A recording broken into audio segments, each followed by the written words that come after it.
Hello guys, welcome to the channel. I hope you're doing well. It has probably been about a week since I posted a video. It has been manic here really. Probably if you've seen some of my previous videos you would have seen we've got a stack of cars to work through. We also sold a lot of cars, which is great. Never going to complain about that. And getting lots more stock back in. Good news is I have a mechanic starting Monday now. So in a few days time, this is now the Friday.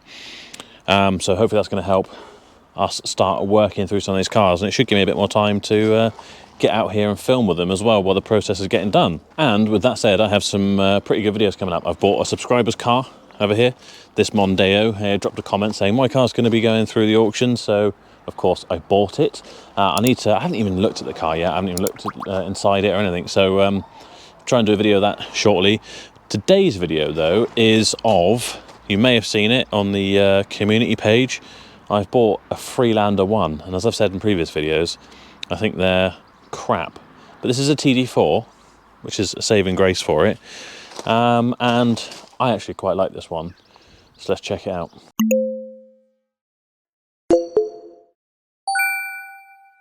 Okay, here it is. This could definitely benefit from a wash.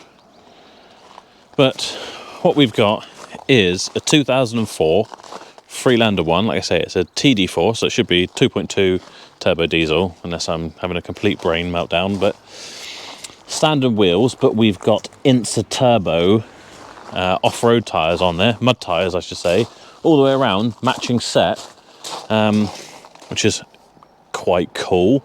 And it's got this roof rack on it as well. Of course, this is like the convertible. I can't even remember if you can take these rear sections off or not on these, but it's got that plastic section anyway.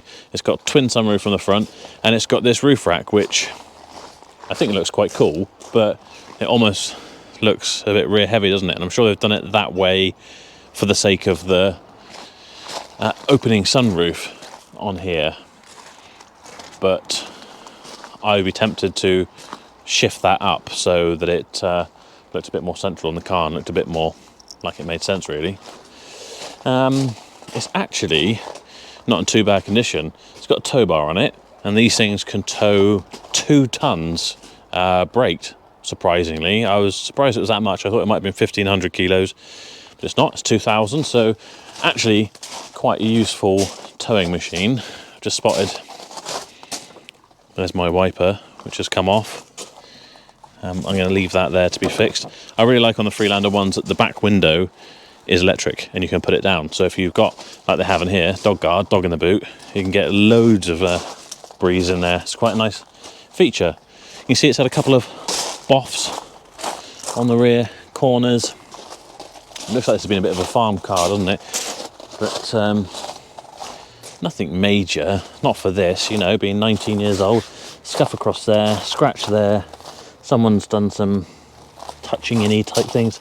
Another very bad paint touch up there, but you know, not the end of the world. It needs a seriously good clean out. Got all the kind of like moss and whatever on here, and along these window sills. It's got a little graphic on the front, whether you can see that on there. Whether they had that over everything originally, I don't know, but it could have just been a little front section, but I don't dislike it actually. This wouldn't have been original though, the Freelander bit there and the Freelander on the roof, nor would have been these flood lamps on the front. I haven't tested whether they work either. And more notable damages on the front there as well.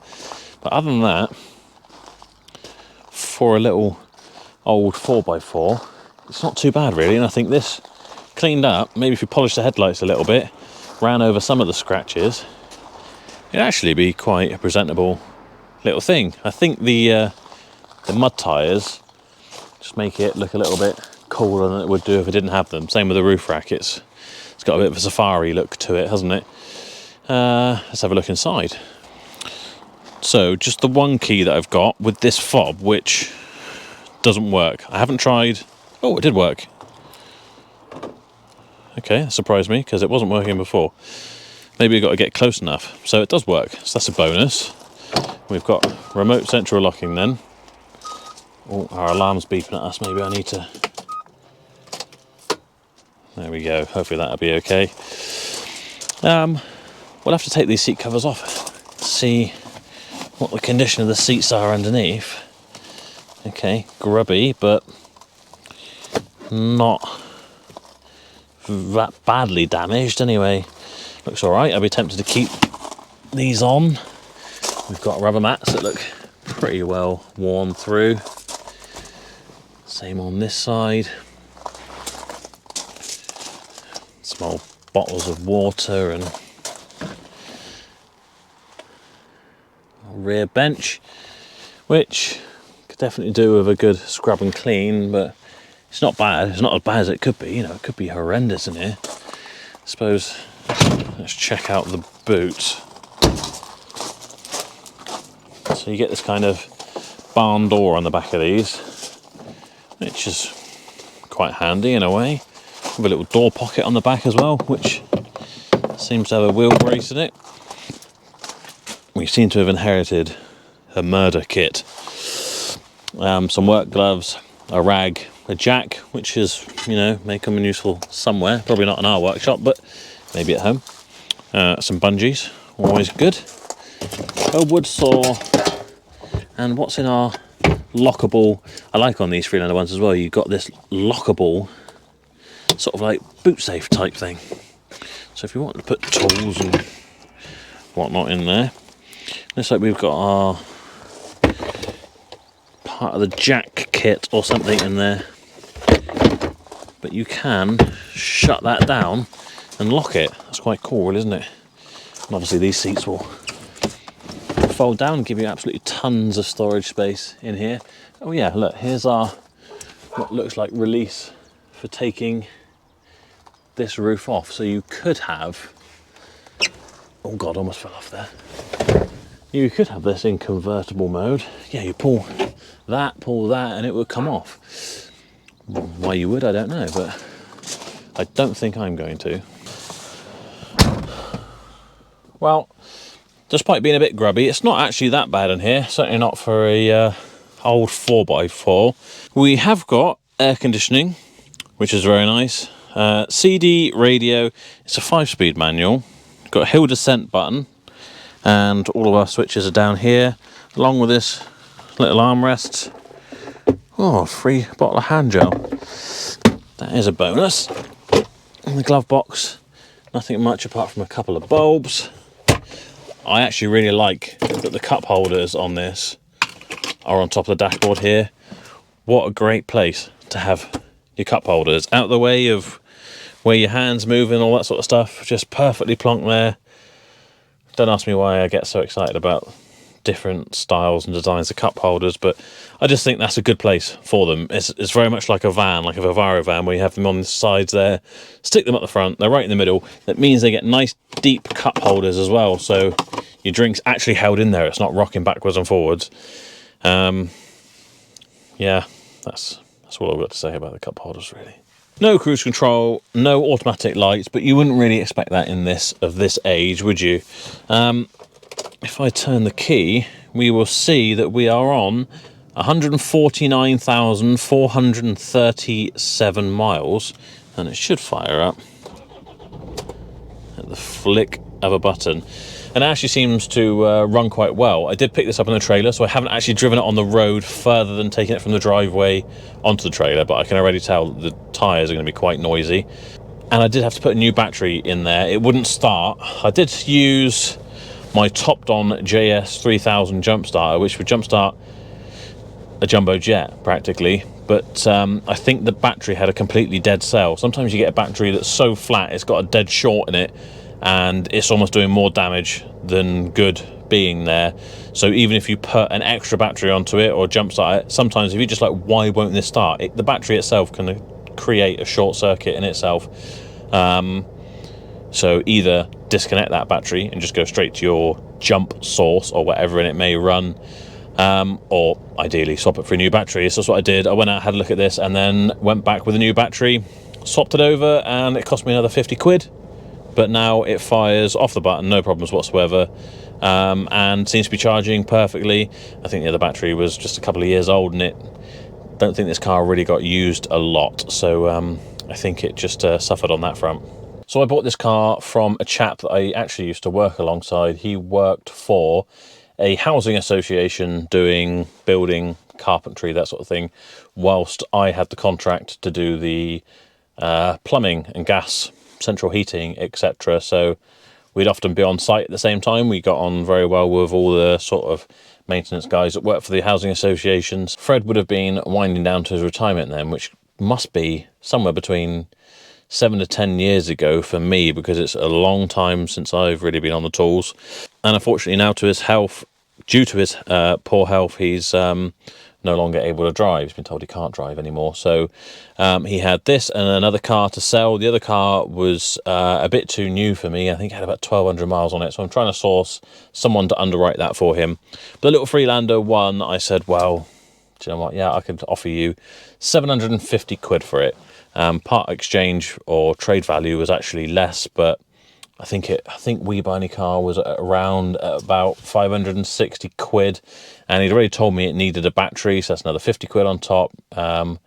So, you know, probably to anyone else I'd have offered 400, 500 quid, but, you know, I like good old Fred, and you wanted to give him a fair price, so 750 quid, and I still think it's an absolute bargain at that, and yeah, I feel at least gave him a fair price. Okay, so as always, I am going to do a quick car vertical check on this car, because I don't think I actually did one when I bought it.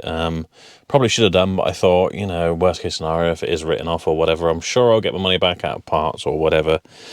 A bit reckless, probably not what I'd recommend doing. This is why you should always do a history check in case something does crop up. But let's have a quick look. Mileage okay, theft okay, accidents okay, and finance okay. So it looks like we're not looking at anything too drastic with this car. Going through the MOT history, it's a Land Rover. There's definitely been some good failures in the past.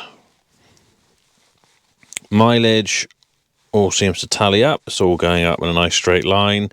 The last record being at 149,429, which is literally 8 miles ago, so I imagine that's when it was last MOT'd. That shows how little the car's been used, and probably why the battery died within 18 months. Scrolling down, it tells us all the countries it's checked. Approximate market value of this vehicle, 604 quid. When the seller is a company, 1,130 quid. So yeah, it's not a huge value vehicle. I think that's probably a little bit lean. But at least we know we've given Fred a fair price for his car. So it's actually a 2 litre. It's not a 2.2, is it? Is it a TD4 at all then, or is it just a 2 litre diesel? Shows my knowledge of cars, doesn't it? But it's the diesel anyway. The one thing you don't want is the 1.8 petrol Rover engine, K-series engine, because of the just constant head gasket issues, especially at this sort of age. So as part of those checks in here, it says check tyres, check head gaskets, check the colour of the exhaust, etc, etc. All the usual checks that we see. So now that we know it's all okay, I guess the only thing left really to check is, well, let's have a look under the bonnet and then we'll take it for a spin. Okay, well, here's our new Omnicraft battery that I fitted. Rock solid, lovely. Let's have a little look. Nothing too drastic jumping out. Our coolant is on the minimum there. Nice and black and cruddy, as you'd expect with the diesel.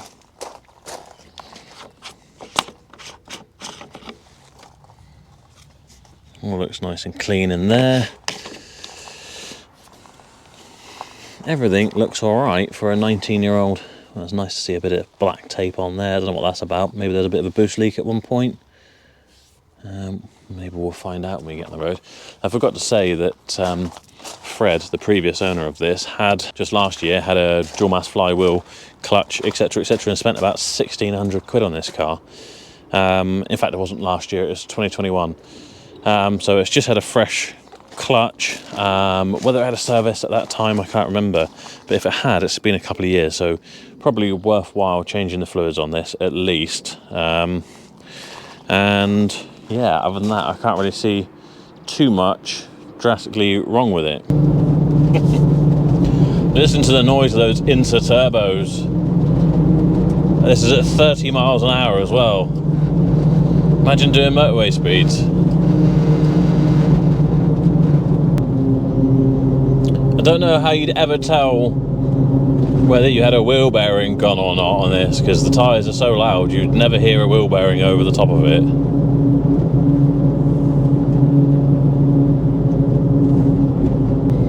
So I'm actually driving over to one of the MOT centres that we use to collect my BMW that's been left there as we were running cars around earlier, and I'm going to take that on because my sister is coming to borrow that while we fix something wrong with her car. So I'm actually quite glad that I'm only doing about 3 miles to the MOT centre rather than 5 or 6 home, because it's Friday and I'm tired and this has already given me a headache. One thing I need to check when I get there and remember, because I didn't think about it before,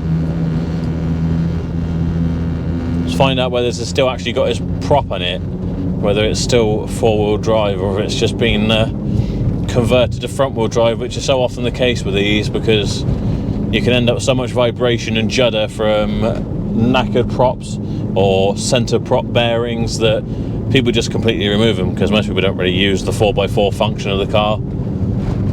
Take the prop out and you've got a front-wheel drive car and no more nasty vibrations.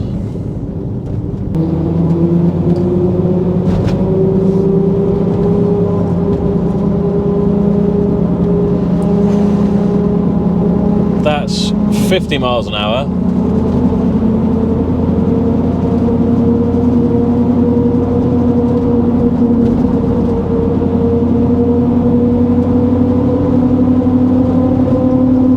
That's 60. I don't know how well that'll kind of come across on the camera with this microphone, but it feels like your head's being vibrated. I gotta say, as cool as the mud tyres look, it'd be very tempting to get a price for some standard road tyres to go back on here.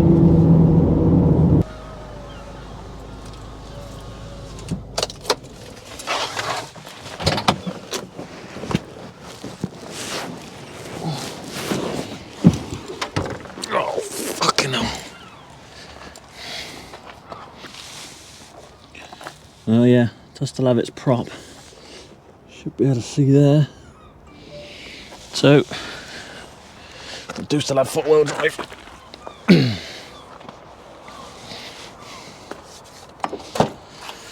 How was that, Bash? Not good, eh? Come on.